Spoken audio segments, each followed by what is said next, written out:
কলকাতা টিভিতে আপনাদের সকলকে স্বাগত। আপনাদের সঙ্গে রয়েছি আমি অঙ্কুর।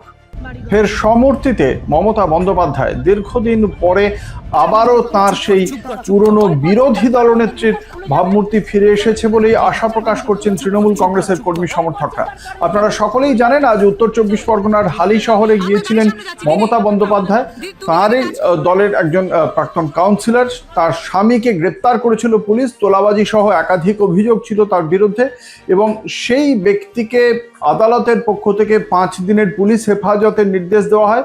শুক্রবার রাতে সেই নির্দেশের পর সেই ব্যক্তি যখন থানায় ফেরে তখন সে সুস্থ ছিল বলেই জানিয়েছে তার স্ত্রী, এবং তারপরেই হঠাৎ অসুস্থ হয় এবং তারপর তাকে হাসপাতালে নিয়ে যাওয়া হলে পুলিশ তাকে মৃত বলে ঘোষণা করে।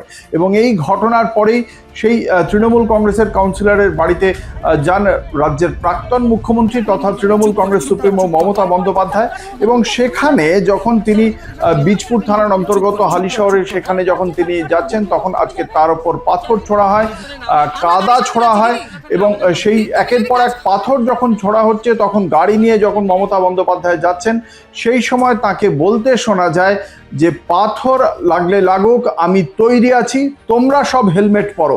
অর্থাৎ গাড়িতে তার সঙ্গে থাকা অন্যান্য তৃণমূল কংগ্রেসের কর্মী বা নিরাপত্তার যারা ছিলেন তাদেরকে হেলমেট পরে তাদেরকে সাবধান করলেও তিনি নিজে পাথর খাওয়ার জন্য তৈরি রয়েছেন, এমনই মেজাজে গাড়ির সামনে বসে ছিলেন রাজ্যের প্রাক্তন মুখ্যমন্ত্রী মমতা বন্দ্যোপাধ্যায়।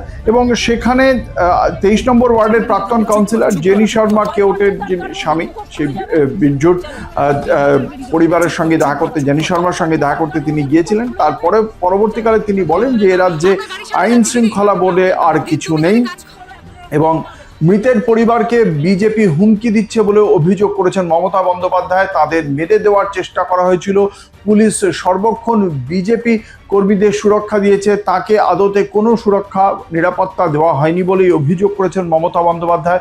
পরবর্তীকালে এই বিষয়টি সম্পর্কে রাজ্য বিজেপি সভাপতি তথা সাংসদ শ্রমিক ভট্টাচার্য তাঁর প্রতিক্রিয়ায় জানিয়েছেন যে যেহেতু মমতা বন্দ্যোপাধ্যায় রাজ্যের প্রাক্তন মুখ্যমন্ত্রী এবং তিনি একজন মহিলা, বয়স্ক মানুষ, প্রবীণ মানুষ, সেই জন্যে তাকে যে নিরাপত্তা দেওয়া হবে এটাই স্বাভাবিক। এবং তার বিরুদ্ধে যদি কোনো হামলা করে থাকে বিজেপির কেউ, তেমন কোনো তথ্য তার কাছে নেই, কিন্তু যদি কোনো হামলা হয়ে থাকে সেটা তিনি যে নিন্দা করেন এবং সে বিষয়ে যে শুভেন্দু অধিকারীর প্রশাসন সে বিষয়ে যথোপযুক্ত পদক্ষেপ করবে সে বিষয়েও আস্থাশীল বলেই জানিয়েছিলেন শ্রমিক ভট্টাচার্য। এখন মমতা বন্দ্যোপাধ্যায়ের ওপর সেক্ষেত্রে তাহলে কারা হামলা চালালো, কেন পুলিশের কাছে এই খবর ছিল না, সে প্রশ্ন উঠছে। যদিও রাজ্যের মুখ্যমন্ত্রী শুভেন্দু অধিকারী স্পষ্ট জানিয়েছেন মমতা বন্দ্যোপাধ্যায় যে হালি শহরে যাবেন সেই তথ্য তিনি পুলিশকে জানাননি এবং না জানিয়েই তিনি ঘটনাস্থলে গিয়েছিলেন। তা সত্ত্বেও পুলিশ তাকে সর্বোচ্চ নিরাপত্তা দিয়েছিল এবং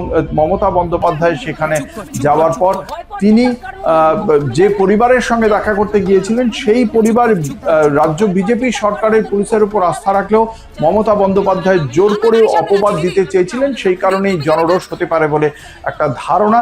দেখা যাক এক্ষেত্রে কারা পাথর মেরেছিল সে বিষয়ে রাজ্য পুলিশের তদন্তে কি তথ্য উঠে আসে। দেখতে থাকুন কলকাতা টিভি, রাত দিন 7 দিন।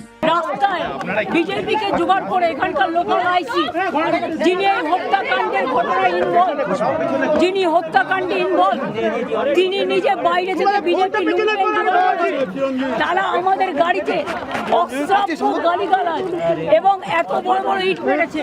আপনারা গাড়িটা দেখুন, পুরো গাড়িতে ইট মারতে মারতে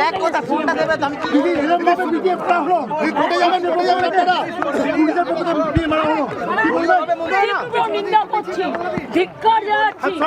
তীব্র ভিডিও কপে ডেথ হবার পরেও তারা বাড়িতে এসে ভয় দেখাচ্ছে, কিন্তু আমরা আশা করেছিলাম